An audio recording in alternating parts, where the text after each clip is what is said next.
Mis hermanos, bendiciones de nuestro Dios. Vamos a continuar hoy con nuestro estudio sobre la eclesiología bíblica, que es lo que la Biblia enseña sobre las marcas de una iglesia de Cristo. Hoy vamos a recordar algo de lo que hemos visto en la clase pasada, en la clase última. Si recuerdan, estuvimos viendo qué significa eso de la apostolicidad de la iglesia.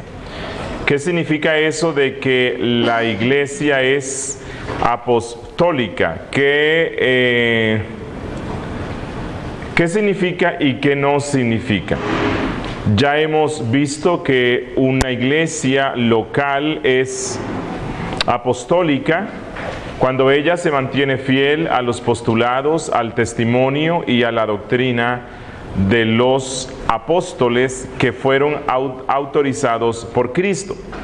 Ya hemos visto que para ser una iglesia apostólica no es necesario que hoy día tengamos nuevos hombres que se identifiquen como tales. Es más, hemos visto a través de las Sagradas Escrituras que, siendo que la Biblia compara a la iglesia con un edificio, el cual se construye a partir de las bases que se ponen, y siendo que los apóstoles y profetas tuvieron la función de poner estas bases, entonces una vez que ellas se han puesto ya no se necesitan más bases, por lo tanto no se necesitan más quienes las pongan, porque Cristo, quien es Dios, conociendo todo el tiempo que su iglesia iba a estar en el mundo, determinó que el fundamento que los apóstoles y profetas pusieron, cimentados obviamente en la piedra angular que es Cristo, fuera tan fuerte y tan firme como todo el tiempo que la iglesia va a estar en el mundo. Hemos visto entonces en Hechos y en las cartas en qué consiste esto de ser apostólicos, y no es más que mantenernos fieles y firmes a la doctrina que fue promulgada y enseñada por los testigos autorizados de Cristo, que son los apóstoles y los profetas. Hoy vamos a continuar, o más bien vamos a hacer unas aclaraciones sobre el tema del apostolado, debido a las confusiones que hay hoy, y no solamente hoy. Realmente esto es una confusión que viene desde el siglo IV, siglo V, cuando la Iglesia Católica esboza su doctrina de la sucesión, por medio de la cual ellos dicen que la Iglesia Católica tiene a los obispos que son sucesores de los apóstoles, y que incluso tienen al sucesor del apóstol Pedro, que es a quien ellos llaman Papa.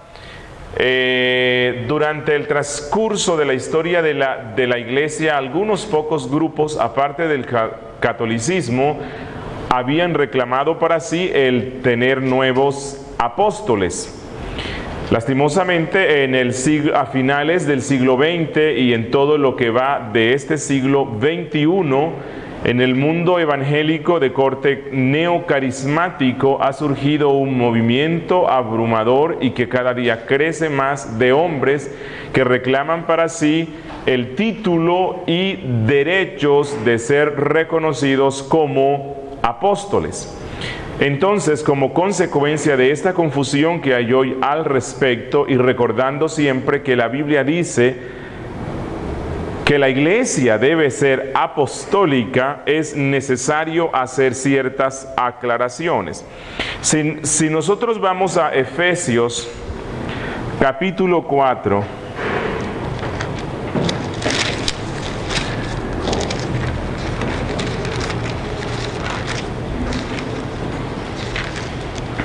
Efesios 4, el apóstol Pablo dice en el verso 11, y él mismo, hablando de Cristo, constituyó a unos apóstoles, a otros profetas, a otros evangelistas, a otros pastores y maestros, a fin de perfeccionar a los santos para la obra del ministerio, para la edificación del cuerpo de Cristo. Creo que este es uno de los textos que algunos están usando hoy y les lleva a cierta confusión sobre ese tema. Por lo tanto, en esta primera parte vamos a concentrarnos en aclarar por qué razón es imposible que hoy haya apóstoles, además de la razón fundamental que ya hemos dado, que el oficio de los mismos fue el establecer el fundamento de la iglesia. Pero vamos a suplicarle a nuestro Dios que durante todo este estudio, que en alguna parte tendrá un carácter apologético, seamos altamente bendecidos. Encomendémonos a Dios. Bendito Dios que estás en los cielos, Padre nuestro, gracias porque en esta tarde nos permites continuar estudiando acerca de tu novia, de tu esposa, de tu cuerpo, de tu casa, tu edificio, tu labranza. Concédenos, oh Dios, corazones dispuestos. No deseamos simplemente entrar en un estudio académico más, en discusiones o en cosas así. Queremos amarte a ti, amando a tu novia. Deseamos, Señor, que tu novia cada día, así como tú te has propuesto, sea más pura.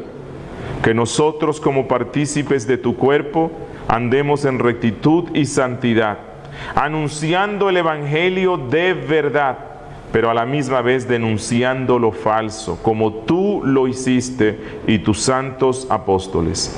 Espíritu de Dios, reconocemos nuestra necesidad y total dependencia de ti. Nuestro pecado e inhabilidad todavía es muy grande, lo cual nos incapacita para entender a cabalidad lo que tu palabra dice. Espíritu de Dios, ilumina nuestras mentes y concédenos la gracia, no solamente de entender, sino de amar y abrazar estas verdades, amándote a ti, en Cristo Jesús. Amén. Muchos hoy día, con el fin de defender que se tengan apóstoles nuevos, utilizan este texto. Y no sé si han escuchado que hoy día se habla de los 5 ministerios. Y que si Pablo habla aquí de 5 ministerios que fueron dados para perfeccionar a la iglesia, y siendo que la iglesia todavía no es perfecta, entonces se necesitan los 5. Bueno, ya hemos visto algo que echa por tierra esa argumentación. Pero sí es cierto que la iglesia necesitará para siempre del beneficio de los ministerios que se habla aquí. Pero ya hemos visto que es imposible que haya nuevos apóstoles o nuevos profetas, o que se necesite que existan nuevos apóstoles o nuevos profetas para beneficiarnos de este ministerio. ¿Por qué? Porque todo lo que los apóstoles autorizados de Cristo y todo lo que los profetas autorizados por Cristo dijeron está escrito en este libro. Este libro, que es la palabra de Dios, la cual fue dada por medio de los apóstoles y profetas. Ellos se cuidaron y el Espíritu Santo quiso que ellos pusieran por escrito todo, de tal forma que la iglesia de todos los tiempos está beneficiándose del ministerio de los verdaderos apóstoles y de los verdaderos profetas. Miren lo que dice Pablo en el verso 8. Bueno, desde el verso 1 hasta el verso 6, el apóstol Pablo está hablando acerca de la unidad de la iglesia. Como ya hemos visto, ella es una porque ella conforma un solo cuerpo, porque ella tiene un solo espíritu, Porque todos los cristianos tenemos una misma esperanza, un mismo Señor, una misma fe, un mismo bautismo, un Dios y Padre. Pero luego, a partir del versículo 7, él habla de la diversidad. Aunque somos una unidad, dentro de esta unidad hay una diversidad, especialmente de dones. Pablo aquí habla no de los dones que de una forma general el Espíritu Santo da a todos los cristianos, sino que Pablo aquí no está hablando de los dones del Espíritu, sino de los dones de Cristo. ¿Sí pueden verlo? En el verso 8 dice, por lo cual dice, subiendo a lo alto, llevó cautiva la cautividad y dio dones a los hombres. Eso creo que lo comprendemos bien, ¿no? ¿O no? Dice Pablo, citando un salmo, por lo cual dice, subiendo a lo alto. ¿Quién subió a lo alto? Cristo es de quien habla aquí. Él habla de Cristo. Dice que Cristo subiendo a lo alto. ¿Qué se necesita para que alguien suba? Que esté abajo. Para eso no se necesita tener mucha lógica, ¿no? ¿A dónde subió Cristo y cuál era en lo bajo que él se encontraba? A la diestra del Padre subió a la diestra del Padre. ¿Y dónde era el sitio bajo en el que estaba él? la tierra. En la tierra. Eso mismo es lo que dice en el verso 11, ¿verdad? En el verso 10. El que descendió es el mismo que también subió por encima de todos los cielos. ¿A dónde descendió Cristo? A la tierra. Eso es lo que nos dicen los evangelios. En el verso 9 dice, y eso de que subió, ¿qué es? Sino que también había descendido primero a las partes más bajas de la tierra. Aquí Pablo está haciendo un contraste entre el estado de humillación de Cristo y el estado de exaltación. Cristo, siendo el Hijo eterno de Dios, estaba exaltado a la diestra del Padre porque Él es Dios. Pero Cristo, en el cumplimiento del tiempo pactado en el pacto de gracia que Él hizo con el Padre, el Dios eterno que vive en un eterno presente, que no se sujeta al tiempo porque el tiempo es creación de Dios, ese Dios eterno en un tiempo en el cual no existía tiempo, se introduce en la historia humana, se humilla, se limita a sí mismo y se pone bajo el transcurso del tiempo. Cuando el Hijo de Dios se encarna en el vientre de la Virgen y Él baja a esta tierra, Pablo dice que para el Dios eterno y excelso, eso fue como descender a lo más bajo. El texto 9 ha sido usado por algunos para hablar de la doctrina de Cristo, del descenso de Cristo a los infiernos. Pero realmente esta doctrina no fue concebida en la iglesia cristiana, sino a partir del siglo IV, luego de que la iglesia católica le añade al credo esa declaración que dice que Él fue muerto, sepultado, descendió a los infiernos y resucitó al tercer día. La doctrina del descenso de Cristo a los infiernos no es una doctrina bíblica y la iglesia en sus siglos primeros nunca profesó esto. El catolicismo sí, y hoy día dentro del cristianismo algunos grupos dispensacionalistas y otros pocos creen que Cristo efectivamente bajó a los infiernos y usan este texto. Pero este texto no puede ser usado porque Pablo aquí en ninguna parte está hablando del infierno, y más bien el apóstol Pablo lo que está haciendo es un contraste entre el descenso de Cristo desde el cielo, y en Efesios cuando Pablo nos presenta al cielo o a lo alto, no se refiere tanto a un sitio físico, no me malinterpreten, no estoy diciendo que no exista algún sitio en un espacio donde no hay espacio que se llama cielo, la morada de Dios. Pero Pablo aquí cuando habla del cielo, más bien él lo que quiere decir es lo más excelso, lo más santo, lo más elevado. Cristo habitaba en lo más excelso y bajó a lo más bajo. Y los expertos en griego dicen que este texto debe ser traducido, que es sino que también había descendido primero a las partes más bajas, es decir, a la tierra. Cuando Cristo bajó a la tierra, bajó a lo más bajo. Y eso fue ilustrado cuando Cristo nace. ¿Cuál fue el sitio donde Él nació? En un pesebre, que no es como esos que la gente hace en su casa en diciembre, que son bien lindos, con luces, que huelen bien. Si han ido a un pesebre o a una pesebrera donde hay animales, donde hay vacas, burros y todo esto, bueno, a muchos metros de distancia ya usted sabe que eso es un pesebre. ¿Por qué?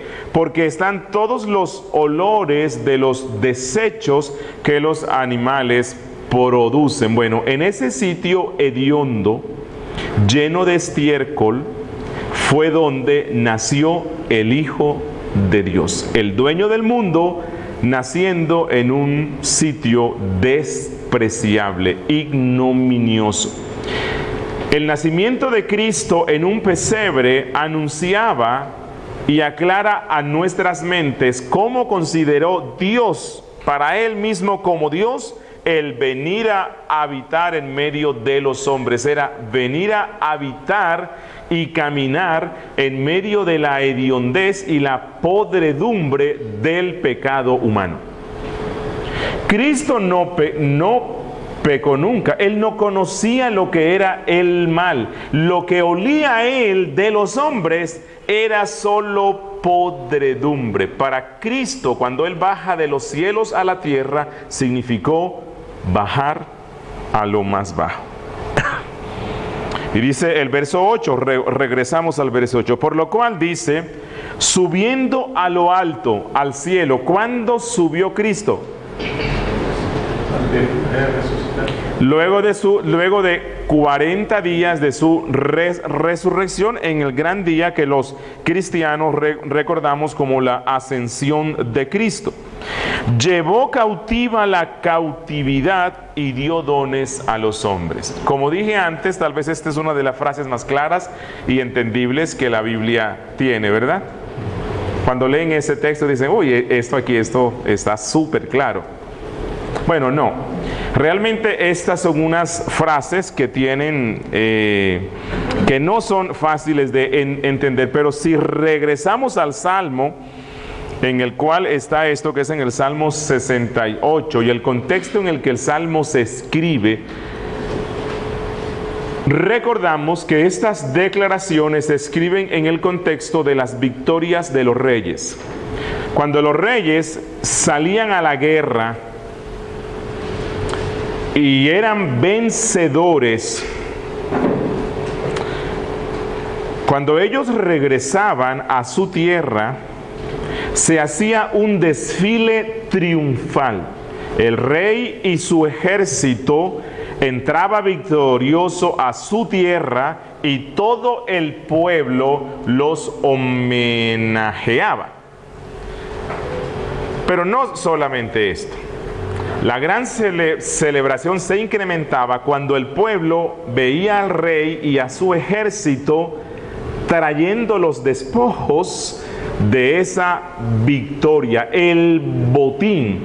El botín consistía de bienes como oro, plata y piedras preciosas, vestidos costosos y esclavos.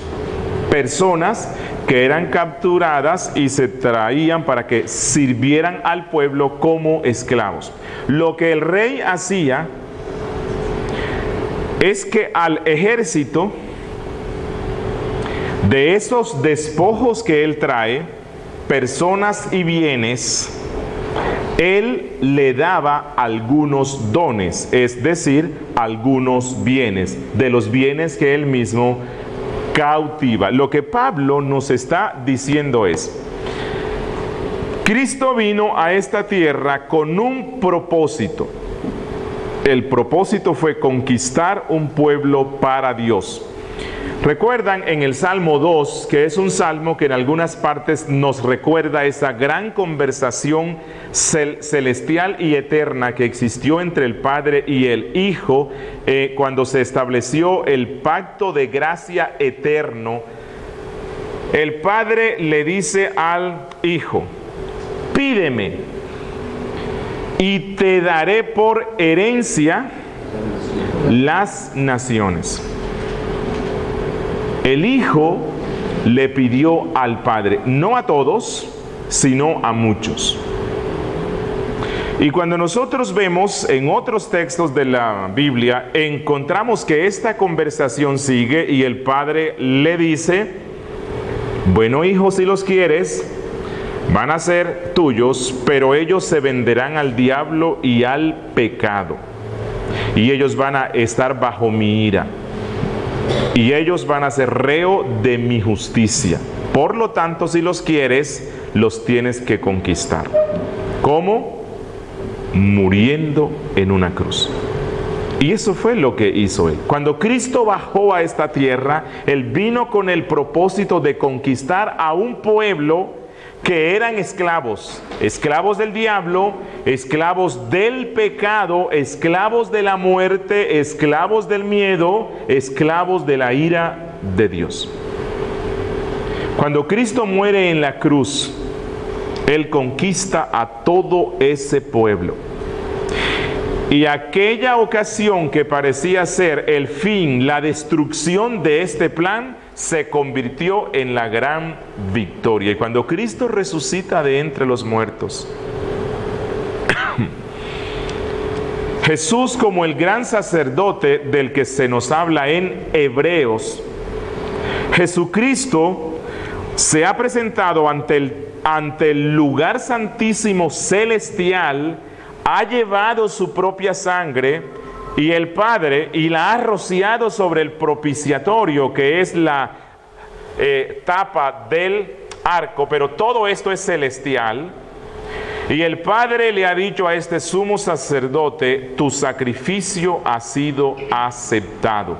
Has conquistado todo para lo cual fuiste. Y Cristo resucita de los muertos y luego asciende. Cuando Cristo asciende a la presencia del Padre, Jesucristo no solo se presenta a Él, sino que Cristo le presenta al Padre y a los ángeles, y no alcanzamos a imaginar cómo pudo ser esa procesión triunfal y esa fiesta celestial donde todos los seres angélicos están haciendo una corte, recibiendo al Rey de Reyes, Señor de Señores, que había bajado a lo más bajo, y Él viene resucitado, glorioso, victorioso, pero Él también lleva a su botín.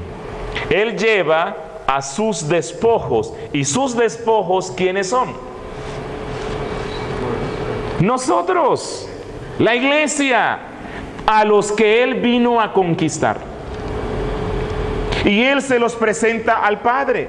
Y Él se los presenta a esa corte celestial, a nosotros que éramos cautivos. Por eso es que Pablo dice: llevó cautiva la cautividad. Es decir, Jesús cautivó con su muerte a un pueblo que era cautivo, que estaba cautivo del diablo, del pecado, del mal, del infierno, de la ira de Dios. Nosotros éramos esclavos y Cristo nos conquistó con la muerte en su cruz. Y ahora somos esclavos de Cristo. Pero bendito amo el que nosotros tenemos. Es una esclavitud gloriosa. Tenemos a un amo que es bueno, bondadoso, misericordioso, y la esclavitud hacia Cristo se convierte en nuestra verdadera libertad. Pero el texto concluye diciendo, y dio dones a los hombres. Pero aquí no habla tanto de los dones del Espíritu Santo, los cuales Pablo menciona en otras de sus cartas. Aquí Pablo, continuando con lo que dice el Salmo y el contexto de la entrada triunfal de un rey, lo que él dice es que de esos esclavos, de esos despojos, a algunos él los toma y se lo da como dones al resto de esos despojos. Explico. De todos aquellos hombres que Cristo conquistó con su muerte en cruz, a algunos hombres Él los escoge y se lo da como dones a la iglesia. Esto es a lo que denominamos dones hombres, o algunos llaman ministerios. Los dones hombres de los que habla Pablo aquí son esos hombres que Dios dota de una forma especial y los da de una forma exclusiva y completa para el servicio de la iglesia. Y dice Pablo que estos dones hombres son, verso 11, unos apóstoles, otros profetas, otros evangelistas, otros pastores y maestros. Bueno, que no son 5 ministerios, está claro aquí. Aquí Pablo habla solamente de 4 clases de dones hombres, que son, si se dan cuenta, él los va separando, y en el griego está así. A unos, primera categoría, apóstoles. A otros, segunda categoría, profetas.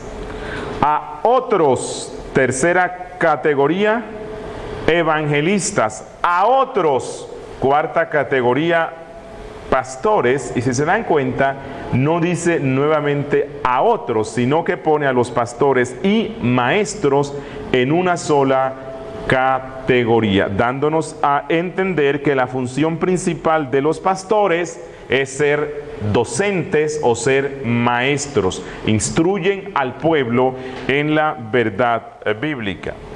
Pero prueba este texto entonces que las iglesias todas deben tener apóstoles, profetas, evangelistas, pastores y maestros para que sea una iglesia bíblica. Vamos a ir por favor a Filipenses, capítulo 1, versículo 1.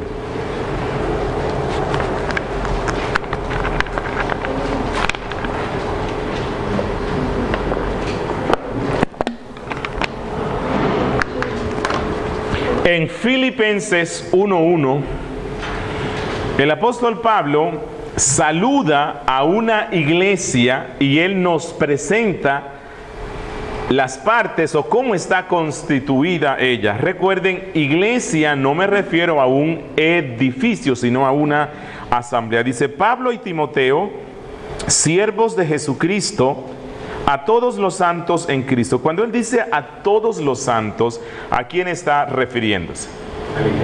A la asamblea, ¿verdad? A los miembros que están en Filipo con, es decir, ¿quiénes son los oficiales que la guían? Con los obispos y diáconos. ¿Por qué razón? Porque él no dice con los apóstoles, profetas, evangelistas, pastores, obispos, bueno, es lo mismo, y diáconos.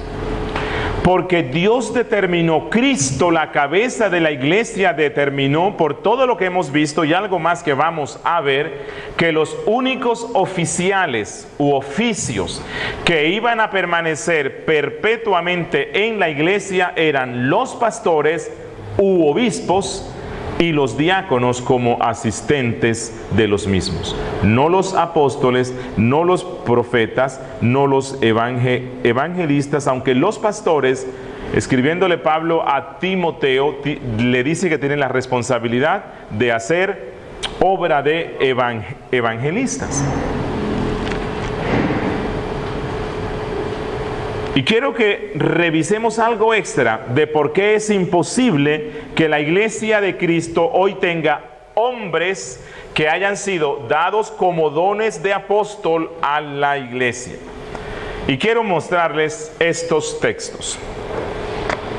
En Hechos capítulo 1 se nos narra la elección no del sucesor, sino del reemplazo de Judas. Una cosa es ser sucesor, otra cosa es ser reemplazo. En la única oportunidad que la Biblia mandó y ordenó que se buscara el reemplazo a la muerte de un apóstol fue en el caso de Judas, lo cual ya había sido dicho en el Antiguo Testamento. Y la iglesia apostólica, luego de la muerte de Judas, el malo, ¿no?, le busca un reemplazo porque Dios mismo en la Biblia había dicho que se le buscara. Pero en ninguna parte de las Sagradas Escrituras se nos dice que a la muerte de los apóstoles se tenían que comisionar sucesores o reemplazos, únicamente para Judas. Pero quiero que observemos que la iglesia primitiva no era tan flexible ni tan loca como son muchas de las iglesias locales que existen hoy, las cuales simplemente un joven se aprendió Juan 3:16, se convirtió y con Juan 3:16 evangeliza en su casa, se convierte en 20, 30 y al año ya él mismo se nombra pastor y el resto de pastores lo reconocen así, y luego al siguiente año vino a la ciudad Benny Hinn y Benny Hinn lo llama y le dice que le ha transmitido la unción apostólica, y este joven inexperto que no sabe ni siquiera Biblia, él mismo dice: es que yo soy un apóstol, y la iglesia dice: amén, tú eres un apóstol. Bueno, el estado teológico y doctrinal de la iglesia evangélica hoy día es un estado muy lamentable y muy pobre. Aunque en la iglesia primitiva también hubo falencias y algunas iglesias no marcharon bien, por lo menos ellos no se tomaban muy a la ligera este cuento de los apóstoles nuevos. Tanto fue así que el mismo apóstol Pablo tuvo que escribir en varias de sus cartas defendiendo su apostolado, porque las mismas iglesias que él funda, luego que las funda, ellos toman en serio lo que la Biblia dice y ellos empiezan a cuestionar su apostolado, y ellos dicen: pero Pablo, ¿por qué tú te llamas apóstol a ti mismo? Apóstoles son los 12, apóstoles son los que nombró Cristo, y luego vamos a estar viendo por qué Pablo sí debe ser llamado apóstol. Pero a lo que quiero ir es: oiga, esto no era algo así donde cualquier loco con una mente un poco exaltada se llamaba así apóstol y todo el mundo iba a decir: ah, sí eres esto. Cristo, escribiendo en Apocalipsis, felicita a una de las iglesias y le dice: porque tú has probado a todos los que se dicen ser apóstoles. Esto no es nuevo, esto del movimiento neoapostólico no es ni tan nuevo, esto viene ya desde el siglo I. en el siglo I, ya cuando había muerto buena parte de los apóstoles, Juan tiene que enfrentar eso, porque muchas iglesias estaban siendo visitadas por hombres que se daban el título de apóstoles, y Cristo dice: les felicito porque ustedes han probado a todos los que se dicen ser apóstoles y los han hallado falsos. Y los han hallado falsos a todos.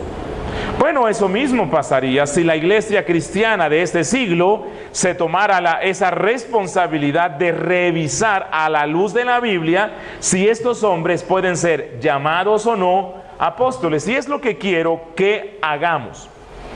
¿Cuáles son los requisitos que la Biblia da para que una persona pueda ser apóstol? Bueno, Hechos 1 dice desde el verso 12: entonces volvieron a Jerusalén desde el monte que se llama del Olivar, el cual está cerca de Jerusalén, camino de un día de reposo, y entrados subieron al aposento alto donde moraban Pedro y Jacobo, Juan, Andrés, Felipe, Tomás, Bartolomé, Mateo, Jacobo hijo de Alfeo, Simón el celote y Judas hermano de Jacobo. Todos estos perseveraban unánimes en oración y ruego con las mujeres y con María, la madre de Jesús, y con sus hermanos. En aquellos días Pedro se levantó en medio de los hermanos, y los reunidos eran como 120 en número, y dijo: varones hermanos, era necesario que se cumpliese la escritura en que el Espíritu Santo habló por boca de David acerca de Judas, que fue guía de los que prendieron a Jesús. Y era contado con nosotros y tenía parte en este ministerio, o sea, formaba parte de los 12. Este pues con el salario de su iniquidad adquirió un campo, y cayendo de cabeza se reventó por la mitad, y todas sus entrañas se derramaron. Y fue notorio a todos los habitantes de Jerusalén, de tal manera que aquel campo se llama en su propia lengua Acéldama, que quiere decir campo de sangre. Porque está escrito en el libro de los Salmos: sea hecha desierta su habitación, y no haya quien more en ella, y tome otro su oficio. Es necesario pues que de estos hombres que han estado junto con nosotros todo el tiempo que el Señor Jesús entraba y salía de entre nosotros, comenzando desde el bautismo de Juan hasta el día en que de entre nosotros fue recibido arriba, uno se ha hecho testigo con nosotros de su resurrección. Y señalaron a dos: a José, llamado Barsabás, que tenía por sobrenombre Justo, y a Matías, y orando dijeron: tú, Señor, que conoce los corazones de todos, muestra cuál de estos dos has escogido, para que tome parte de este ministerio y apostolado de que cayó Judas por transgresión, para irse a su propio lugar. Y les echaron suertes, y la suerte cayó sobre Matías, y fue contado con los 11. ¿Cuáles fueron los requisitos que los apóstoles mismos pusieron para nombrar el reemplazo de un apóstol, del único apóstol que Dios autorizó que se le buscara reemplazo? Bueno, los requisitos son, dice en el verso 21, que haya estado junto con los demás apóstoles todo el tiempo del ministerio de Cristo, que aproximadamente duró 3 años. Comenzando desde el bautismo de Juan hasta su resurrección y ascensión, porque dice Pedro, él debe ser testigo con nosotros de la resurrección de Cristo. Ahora, este es el único la única lista de cualificaciones que la Biblia da para buscar el reemplazo de un apóstol. Les voy a mostrar otras cosas o señales que la Biblia da de cómo identificar a un apóstol, pero si ustedes se dan cuenta, el Espíritu Santo por medio de Pablo dio listados de cualificaciones para que se escojan los oficiales que iban a permanecer o cuyos oficios iban a ser continuos en la iglesia. Por ejemplo, el apóstol Pablo dice, bueno, si alguien quiere ser obispo o pastor o anciano, debe cumplir con este requisito. Cuando él da eso, es porque él le está diciendo a cada iglesia local: ustedes tienen la capacidad por el Espíritu Santo de escoger a sus pastores, pero no los van a escoger porque le cae bien, porque es mi primo, porque es mi tío, porque habla bien, porque hace esto. No, Pablo dice, deben ver este listado. Luego, Pablo da un listado de cualificaciones para escoger a los diáconos. ¿Por qué? Porque los ancianos y los diáconos iban a hacer los oficios permanentes en la iglesia. En las cartas no se nos dice nada acerca de requisitos para escoger al profeta. Y tampoco en las cartas hay instrucciones de cuáles son los requisitos que se deben ver para que se escoja a un hombre para que sea apóstol. Pero si alguien hoy pretende decir que Dios está dando hoy el don de apóstol, ¿cómo se puede identificar? Bueno, cualquier loco puede decir que es, ¿verdad? Así como hay falsos pastores. Hay hombres que se levantan, que tal vez vienen a una institución como esta y cuando regresan a su iglesia, ellos esperan y aspiran que el pastor y el resto los reconozcan como un pastor, pero ni su propia esposa los ve como pastor, ni sus padres. Y él se impone y él trata de imponerse. Y la Biblia nos dice que hay falsos pastores. Bueno, ¿cómo sé yo si alguien que se dice ser un apóstol realmente es o no lo es? No es simplemente porque él dice eso. Yo puedo decir cualquier cosa. Yo puedo decir que soy un extraterrestre que vine de Marte. Uno puede decir lo que uno quiera, ¿verdad? Pero ¿cómo sabe uno que realmente es lo que dice ser? Bueno, porque la Biblia da unas cualificaciones. Entonces, veamos las cualificaciones que la Biblia da. No que la dio para que se escojan luego, pero sí en el instante que se hubo que escoger. Y las cualificaciones que la Biblia da es que haya andado con los apóstoles desde el bautismo de Juan hasta la ascensión de Cristo. Es decir, que haya aprendido el Evangelio directamente de Cristo. Que no se lo haya enseñado nadie más, sino Cristo mismo en persona. 2, dice el verso 22, que sea testigo de la resurrección, que él haya visto al Cristo resucitado personalmente, como dicen hoy, face to face, que lo haya visto.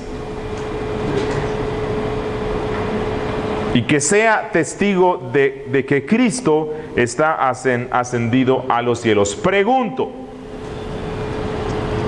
si vamos donde cualquiera de los hombres que hoy día se dicen ser apóstoles, ¿aprendiste el Evangelio directamente de Cristo? ¿Te lo enseñó Él personalmente? ¿Viste al Cristo resucitado? ¿Has sido testigo tú de la resurrección de Cristo? ¿Se te ha aparecido a ti el Cristo resucitado? ¿Caminaste con Él desde el bautismo de Juan? Y si Él dice que sí, no le creo. ¿Por qué? Uno, tendría que tener más de 2000 años. 2, el apóstol Pablo, defendiendo su propio apostolado en un texto que vamos a ver luego, defendiendo su apostolado y que él es ministro de Cristo y debe ser reconocido como apóstol, él dice, porque yo también vi al Cristo resucitado, porque él se me apareció a mí de último. Y él pone el orden en el cual Cristo se apareció a los 11, a otros discípulos, y él dice, y a mí, el último, como a un abortivo, a mí de último se me apareció él, y por eso yo soy apóstol. Pregunto, ¿qué sigue después de lo último? Nada, ¿verdad? ¿Por qué? Porque lo último es lo último. Por lo tanto, luego de Pablo, si alguien dice que vio al Cristo resucitado, simplemente no le creo. Porque luego de Pablo, el Cristo resucitado no se le ha aparecido personalmente a nadie más. Otro texto. Marcos 16.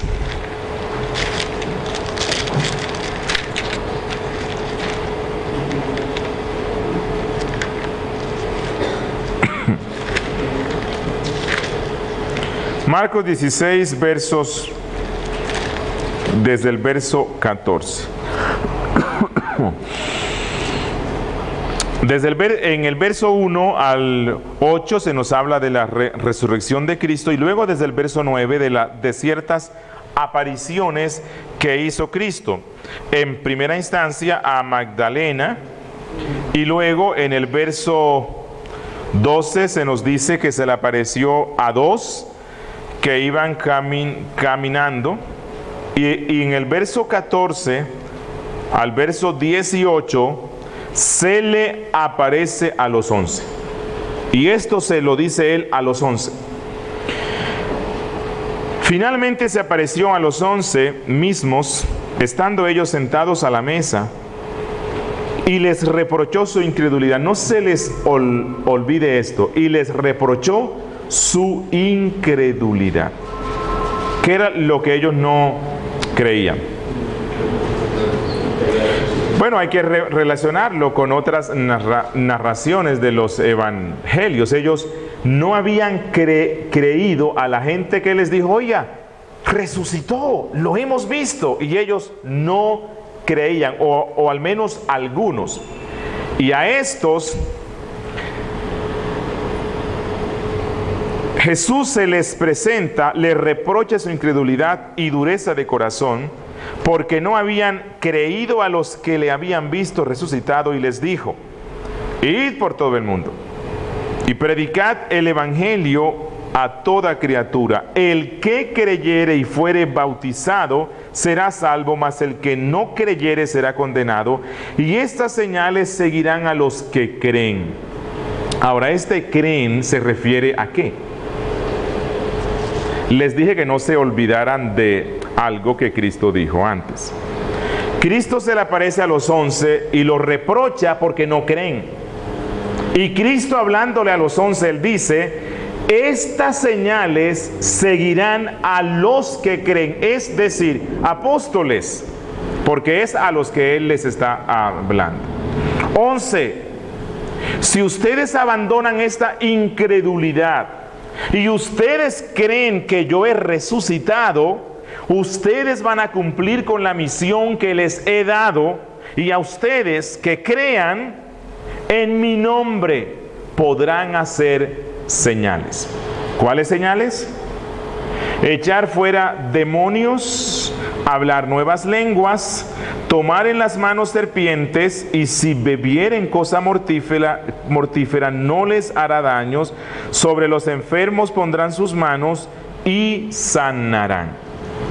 Jesucristo le está diciendo a los 11 que dentro de la misión que Él les ha dado de anunciar el Evangelio, ellos como fundamento, Cristo les está dando una autoridad especial para que puedan hacer señales prodigiosas, que especialmente entre los judíos iba a demostrar que ellos sí eran comisionados por Dios, así como lo fueron los profetas antiguo testamentarios. Esa es la razón por la cual luego en las cartas se nos mencionan las señales que eran de los apóstoles, señales que los identificaban como tal. Pero esto vamos a verlo luego del descanso.